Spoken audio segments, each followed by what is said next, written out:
I stared at Travis Whitmore across the glass desk in his Dallas office. Morning sun sliced through the blinds, casting long bars of light across his smug expression. "Then fire me," I said calmly. He blinked, caught off guard by my composure. "Claire, you're replaceable. Don't make me regret giving you 13 years." His words hit like a gut punch. I had walked into the building that morning, ready to brief the board on the new security infrastructure I'd spent a year designing. Instead, I was standing here at 7:59 a.m., being dismissed by a man I had propped up for over a decade, now being told I was nothing more than spare parts. 13 years. Birthdays missed, weekends traded for deadlines, hundreds of nights repairing systems no one else could understand. And this is how it ended. I straightened my spine. Travis, CEO of Lockwood Systems, looked every bit the executive slick hair power suit, a voice that could sell a lie to Congress. But beneath the polish, he was a man obsessed with control. And now he was handing my role to Haley, his 23-year-old niece, who had just graduated with a marketing degree and couldn't debug her way out of a tutorial. He wanted me to train her. I said no. He didn't ask why, because nepotism doesn't ask. It demands. The office was too bright, the sun too sharp. Travis leaned in like he was offering kindness. "Security will escort you out. Effective immediately." My pulse raced, but I kept my face neutral. I wouldn't give him the satisfaction. I smiled, just barely. "Is that your final decision?" He smirked. He thought he'd won. My desk, the one I'd spent over a decade working from, looked alien, stripped of meaning.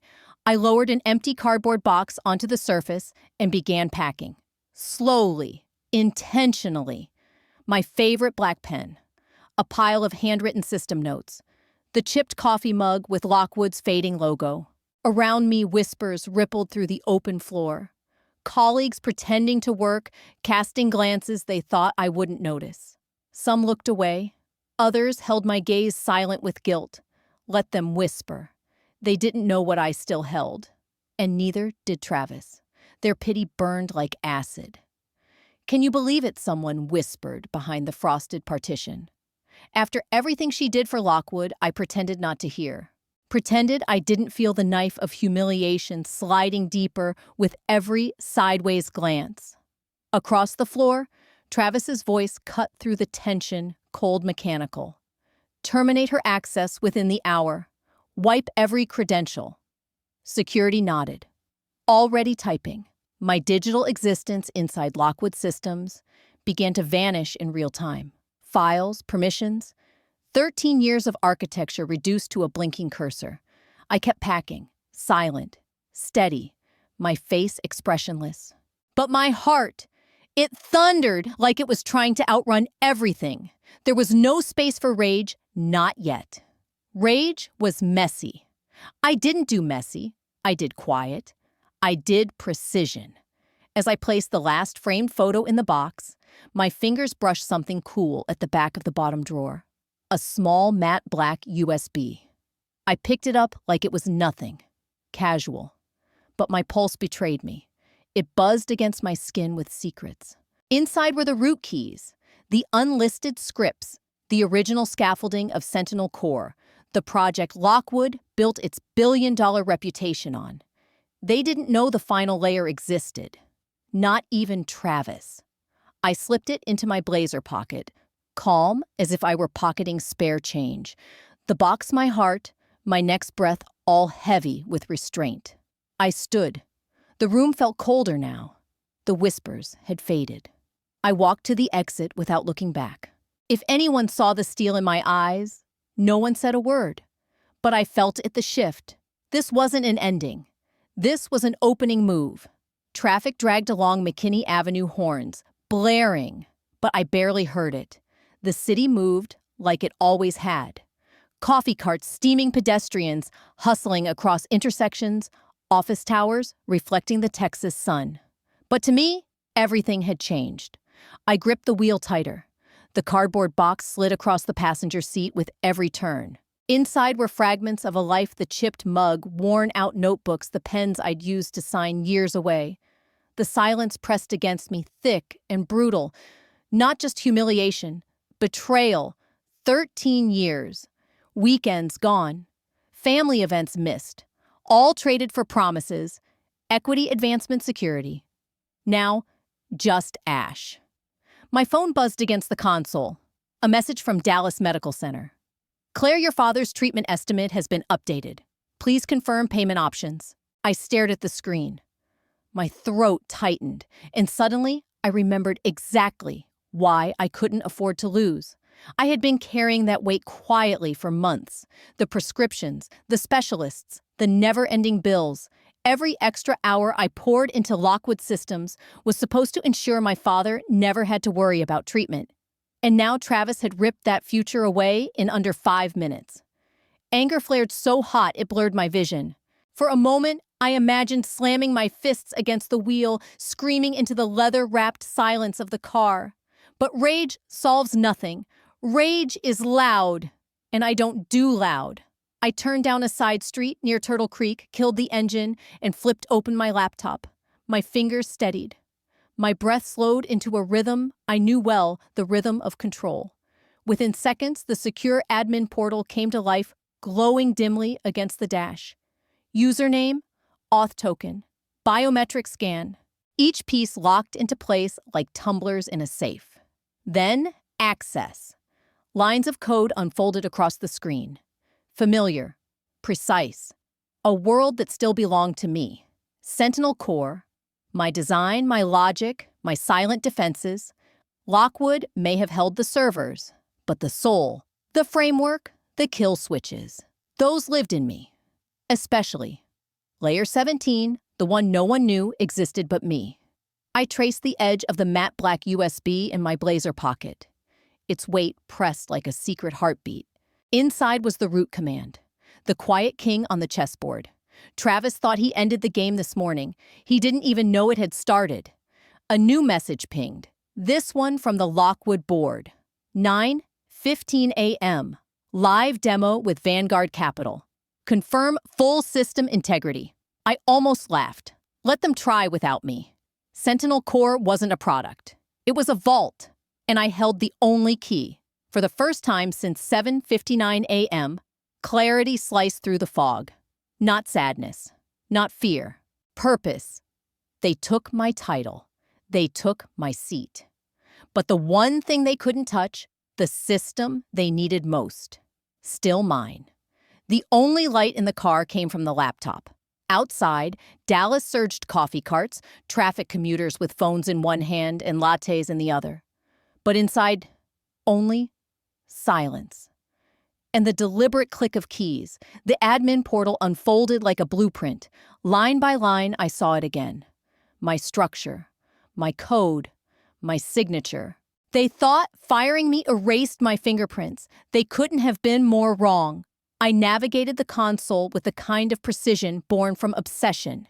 Each layer was a checkpoint, every command a key sliding into place. Layer 1 verified, Layer 2 verified, Layer 3 verified.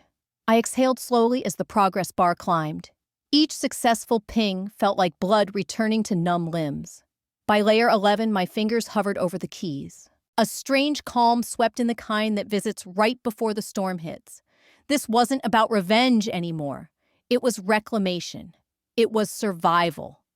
By the time I reached Layer 17, my pulse had slowed to a measured rhythm. The screen flashed red, final authentication, biometric plus private token required. I reached into my jacket, my fingers brushing the cold edge of the matte black USB. Its weight grounded me. This wasn't just storage, it was my silent rebellion. My insurance policy. I slid it into the port. The soft click echoed louder than the traffic beyond the windshield. The system purred to life, awaiting the final piece. I pressed my thumb against the biometric scanner. The device paused, then blinked. Access granted. For the first time since 7:59 a.m., something flared deep in my chest. Not fear, not even anger. Power. Not the kind Travis paraded in boardrooms. Not the performative power of a title behind glass. If this story moved, you don't just walk away. Walk with me, hit subscribe, and be the first to hear what happens next, because Claire's story isn't over. And neither is yours. Real power. The kind that comes from knowing, from preparing, from betting on yourself when no one else will. The dashboard blinked, then a new message streamed across the screen. License expiration exactly 2 minutes post unauthorized termination. A short, involuntary laugh escaped me. Travis had no idea that the second he revoked my credentials, the countdown had started. In 120 seconds, Lockwood Systems would lose the legal right to operate Sentinel Core. Not later. Not eventually. Immediately. They had turned me into a liability. I had turned them into a ticking time bomb. I leaned back in the seat, eyes fixed on the timer beginning its silent march. Somewhere in Uptown, Dallas, Travis was likely shaking hands with investors, pitching a future he didn't own. And here I was, in a parked car, coffee cooling beside me, holding the fate of $1 billion system in my hands. Replaceable, no Travis. Indispensable. Tailored suit, silver tie, the swagger of a man about to close the deal of the year. Investors from Vanguard Capital lined the long conference table, sipping espresso and tapping through tablets, expecting a flawless live demo that would seal a $1 billion partnership. Ladies and gentlemen, Travis Whitmore began, voice warm and polished. You're about to witness the future of digital infrastructure, Sentinel Core.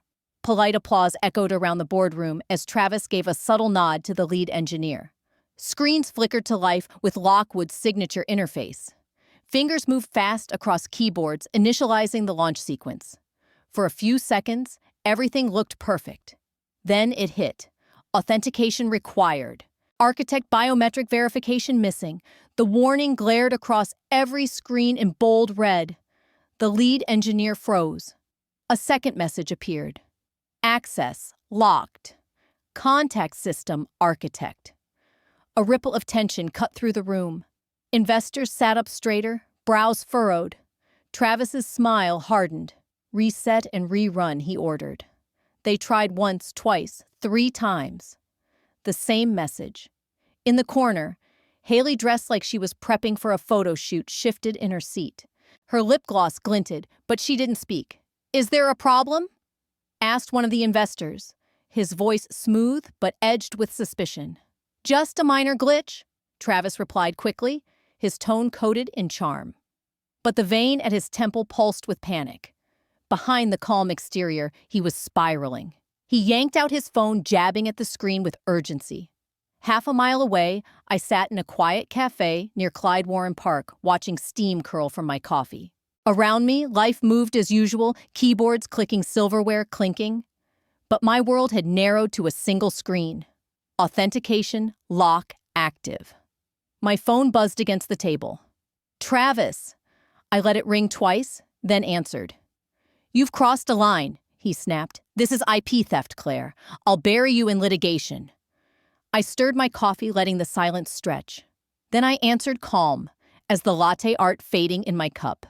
Check the patent registry. What do it? I said softly, then ended the call. The truth would hit him like a wrecking ball. Lockwood Systems didn't own Sentinel Core. They leased it, and that lease ended the moment Travis Whitmore signed my termination papers. I closed my laptop, letting the soft hum of the cafe settle around me. Conversations floated past, like static. No one here knew $1 billion infrastructure was collapsing while I stirred sugar into my coffee. Uptown chaos brewed. But here, peace. For the first time all morning, I smiled. Back at Lockwood HQ, Travis's office door slammed so hard the glass panels rattled. He stalked the room like a caged predator, jaw clenched, fists tight. Across the table, the company's lead counsel scrolled frantically through the patent registry. Her face turned ghost white when the result appeared. Sir, the patent for Sentinel Core isn't registered under Lockwood Systems, she said slowly, like each word could trigger a meltdown. It's filed under an LLC, Rowan Strategic Technologies. Registered owner, Margaret Rowan. Travis froze. Who the hell is Margaret Rowan? She's Claire's mother. Silence hit the room like a dropped file cabinet. Then came the explosion. Get me every attorney we've got. I want that patent frozen by noon. Meanwhile, I sat in my apartment laptop, open on the kitchen counter, untouched coffee cooling beside it. Sunlight poured through the blinds, but the air felt heavier now, like pressure was building just beneath the floorboards. At 10:48 a.m., the email hit. Subject line, in bold, red, urgent. They're filing an injunction against your LLC. I stared at the screen, my heart thudding once hard. It was from Cooper, my attorney, the one person who knew everything. His message cut straight to the bone. Lockwood is filing for an emergency injunction to freeze your patent. If they succeed, they'll regain temporary control of Sentinel until a judge rules. You need to act fast. For the first time that day, real fear crept in. I had played every move with surgical precision. But Travis was wealthy, ruthless, and now desperate. One bad ruling could wipe it all. I drew in a deep breath, forcing myself to think. LLC filings, IP transfer records, time-stamped email chains. Proof I had owned this long before they noticed. I just had to get everything filed before they beat me to it. These files were my shield.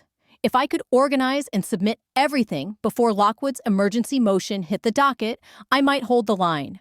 My fingers flew across the keyboard, decrypting archives, dragging contracts into folders labeled Submission Ready.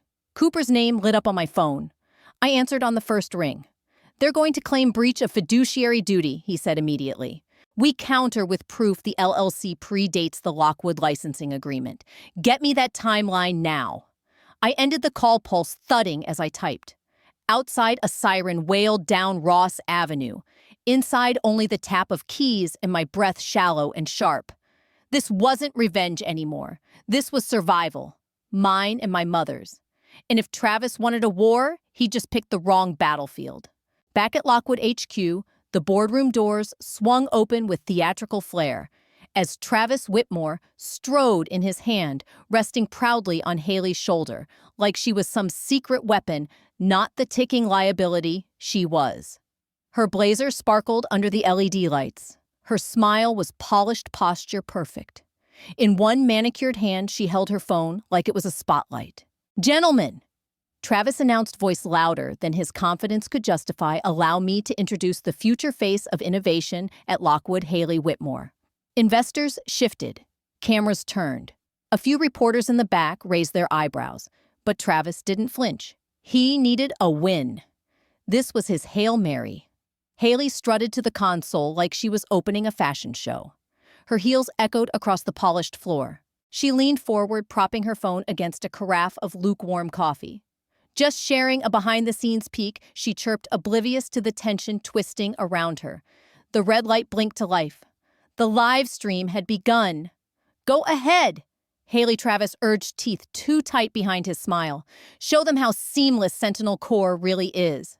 She typed her credentials with flair, then pressed enter. The screen blinked blue. Then, in bold red text, "Architect biometric verification required." The silence hit like gravity. Haley blinked, tried again. Her fingers trembled. Same result. Access locked. Contact system architect. The investors exchanged sharp glances. One leaned toward another and whispered loud enough for half the room to hear, "Where's Claire Rowan?" Travis's jaw twitched. "It's a minor system flag," he said. Voice coded in artificial calm. "We'll have it resolved shortly." But there was no resolving it. Every attempt hit the same brick wall, layer 17. The live feed on Haley's phone had captured everything: the crimson error messages, the awkward silence, the shifting eyes of confused investors. And Travis's desperation. Comments poured in faster than Lockwood's IT team could process. "What's happening at Lockwood 1.3B system? Locked out CEO's niece, can't access flagship tech." Then the headlines hit. Lockwood demo collapse, goes viral. Investor confidence plummets. Phones buzzed across the room. Stock alerts. Media notifications. Lockwood shares dropped 3 points, then 5. Travis's face flushed a dangerous red as reporters scribbled notes like predators scenting fresh blood. Across the table, Haley fumbled to shut off her phone, ending the live stream with trembling fingers. Too late. The disaster had detonated across every social feed, trending under hashtags like #SentinelFail and #LockwoodCrash. Travis didn't look at her. Couldn't. His empire was falling apart and the world was watching. At 11:12 a.m., my laptop pinged with a new alert: cold and clinical. Alert: multiple unauthorized access attempts detected. Layer 17. My lungs forgot how to work for a second. The air in the room thickened. The soft hum of my laptop turned into a siren in disguise. They were coming for me. I clicked the alert, eyes scanning the intrusion log. 10 failed attempts in 60 seconds. Then 15. Then 30. These weren't amateur moves. The IPs were masked, bouncing across international proxies. This wasn't Lockwood's internal team scrambling. Travis had gone nuclear. He'd hired mercenaries professionals to break in. I gripped the edge of the counter, nails digging into the wood. Adrenaline surged, but I held still. If they cracked Layer 17, everything I'd built. Sentinel Core, my leverage, my mother's future, would vanish in a blink. And I refused to let that happen. And with it, every chance I had to cover my mother's care. I dropped into the system's command line, fingers flying with surgical precision. Layer 17 wasn't just a lock, it was a fortress. One I had engineered for this exact moment. Still, no fortress is invincible under siege. And these hackers? They were good. Too good. For a heartbeat, an image flashed in my mind. Travis' jaw clenched, rage simmering beneath his tailored shell as he threw money at mercenaries willing to dismantle me line by line. He wasn't just trying to win. He was trying to erase me. Another ping. Attempt. Threshold. Exceeded. Breach probability, 63%. My pulse spiked. 63%. If they breached even partially, they could trigger the Sentinel Core deployment license, seize the system, nullify the protections I'd embedded. My hands trembled for the first time that day. Then clarity cut through the panic like glass splitting under pressure. I had a plan. Risky. Brutal. But mine. I opened a secondary terminal shell and initiated a dormant script I'd written months ago, but prayed I'd never have to use. DE17 protect.pe. Its function was simple: mimic success, then punish the greed. When the hackers reached what they believed was the master key, the decoy would congratulate them, unlock a dummy dashboard, and in the background trigger an irreversible purge. Every Lockwood credential would be revoked. System access disabled across all nodes for 24 hours. A digital, scorched earth. Lines of code streamed down the screen like a silent incantation. 10 seconds later, the console blinked, decoy sequence active. Then, silence. No more breach alerts, no more pings. They thought they'd won. They'd tell Travis the system was his again. And when he tried to launch, Lockwood would hit a wall so hard the sound would echo through their quarterly earnings call. I leaned back in my chair chest, rising fast, sweat slick across my palms. Relief came in sharp waves chased by one unwavering truth. This wasn't the end. The war hadn't ended. It had simply changed battlegrounds. And I was done playing defense. The Jefferson Grand's private lounge smelled of polished wood leather and legacy money. Crystal chandeliers cast fractured light across the marble floor, catching the edges of decanted whiskey and tension alike. Muted conversation buzzed softly, an elegant hum of power.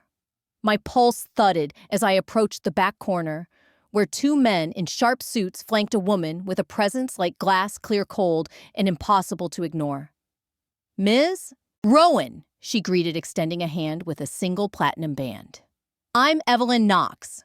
The name landed like a hammer. Knox Equity, one of the most dominant private equity firms in the tech sector. Travis had been courting them for months. And now, they were calling me? I sat posture tall despite the storm still echoing inside me. Just hours ago, I was blocking digital assaults and dodging injunctions. Now I was here, still catching my breath, but steadying. Because I held something Travis never did: the truth. And the leverage it came with. Evelyn folded her hands, direct and measured. "We've reviewed Lockwood's licensing structure. To put it plainly, it's worthless without you. You hold the keys, figuratively and literally. Her eyes locked on mine. Unblinking. What's your price? I inhaled, letting the weight of that question land. My price. After 13 years of sacrifice, broken promises, watching my mother's medical bills climb like steps I couldn't afford to take, they were finally asking what I was worth. I'm not interested in a buyout, I said, voice. Even, I'm interested in a partnership. Exclusive rights under a new entity. Clean slate? Lockwood is over. Evelyn's lips curved with the faintest flicker of approval. You're thinking bigger than Travis? Good. She leaned forward, sliding a folder across the table. Inside, a draft term sheet. Numbers bold enough to make my breath stutter. Figures Travis couldn't dream of matching in his company's current free fall. I looked up. One condition, I said. My mother's treatment fund comes first. Non-negotiable? Done, Evelyn replied without hesitation. And then she added the one thing that finally broke the last coil of tension still holding in my chest. We don't just want your code, Evelyn Knox said. We want you, Chief Architect of Sentinel Global. Full creative control. Name it in the contract. For the first time in 2 days, my lungs expanded without pain. Control, power, freedom, not revenge, reclamation. I signed the preliminary agreement with a hand that no longer trembled. Across the table, Evelyn smiled sharp and surgical. You just ended Lockwood. When I stepped out of the Jefferson Grand's lounge, the skyline stretched like a galaxy through the floor-to-ceiling windows. Dallas shimmered with quiet authority. Somewhere uptown, Travis Whitmore was still clinging to a sinking ship. And me. For the first time since 7:59 a.m., I wasn't drowning. I was steering the tide. At 10:30 a.m., my signature flowed across the dotted line in bold, deliberate ink. 3 strokes, and the war was over. The weight I had carried for 13 years, the humiliation, the exhaustion, the fear lifted like smoke. For the first time in a decade, I could breathe without tasting iron. Evelyn clasped my hand. Welcome to Sentinel Global Claire, Chief Architect. The title didn't feel like a trophy. It felt like truth, a nameplate etched from survival, forged in precision. By the time I stepped onto the street, the world had already begun to shift. My phone buzzed again and again. Lockwood stock in freefall after demo collapse. Knox Equity signs $1.3 billion deal with former Lockwood architect. Haley Whitmore disappears from social media as Duke Sentinel failed trends nationwide. Somewhere in the glass tower of Lockwood HQ, Travis was learning what it felt like to choke on his own arrogance. The board had stripped him of his title within the hour. An unceremonious vote fueled by panic and plummeting shares. Haley, his golden niece, had vanished offline, her name trending for all the wrong reasons. I pictured the boardroom, the shouting, the realization settling like ash in Travis's pale face. You don't own Sentinel. You never did. And yet, none of it stirred triumph in me. Not the scandal, not the headlines, not the ruin of Lockwood from within. This wasn't about vengeance anymore. It was about freedom, about ending a war that began the moment Travis Whitmore looked me in the eye and called me replaceable. Hours later, the elevator slid open to a new floor, a new world. My office was minimalist. Glass walls, bright white light, and a panoramic view that stretched like possibility across the Dallas skyline. On the desk sat a single object, a plaque engraved with 6 words that tasted like victory when my fingers traced their edges, Chief Architect Sentinel Global. I stood for a long moment, letting the silence settle like an old friend. Then I placed the plaque where it belonged, center stage, and sank into the leather chair that didn't creak under the weight of someone else's expectations. My reflection in the glass looked calm, colder maybe. Stronger? Absolutely. They thought I was replaceable? I whispered into the stillness. My voice didn't shake. They were wrong. Outside, the city kept moving, horns blaring, lights blinking, deals rising and collapsing like tides. But for me, time had slowed stilled. Because this wasn't just the end of Lockwood. This was the beginning of me. I've learned something powerful through this journey. You can give your whole heart to a company, but never let them own your worth. Titles fade. Offices can shut their doors, but your knowledge, your skill, your resilience, no one can take that from you. If you're watching this and you've ever been underestimated, overlooked, or told you weren't essential, remember, the value you bring doesn't end when their approval does. Sometimes losing what you thought was everything is just the beginning of something far greater. Now, I want to hear from you. Have you ever had to fight for your value, reclaim your name, start over? I didn't share this story to celebrate destruction. I shared it to celebrate clarity. For 13 years, I gave everything I had to a company that thought I was disposable. I gave up birthdays, weekends, sleep, and in return, I got erased with a sentence. You're replaceable. That one moment shattered what I thought was security. But it also woke me up. If you've ever been dismissed, underestimated, or told you weren't worth fighting for, I see you. And more importantly, you're not alone. My story is just one thread in a tapestry of professionals who were pushed aside and still chose to rise. So if this story stirred something in you, if it reminded you of a moment you stood up, walked away, or started over, I want to hear it. Leave a comment and tell me. What was your turning point? What did you build after they told you it was over? Your voice matters here. And if you're still in the middle of your storm, if you're sitting in your car like I once was staring at the wreckage of what you thought was your future, hear me clearly. You are not replaceable. What you've built with your hands, your mind, and your heart that can't be duplicated by someone with a shinier title or a closer connection. You are the system. You are the strength. You are the story. So hit that like button if this hit home. Share it with someone who needs a little fire back in their spirit. And if you're walking this road too, subscribe. This is more than a channel. It's a circle of people who've been there and who aren't afraid to rewrite the ending. You're stronger than they ever knew. Let's prove it. Together.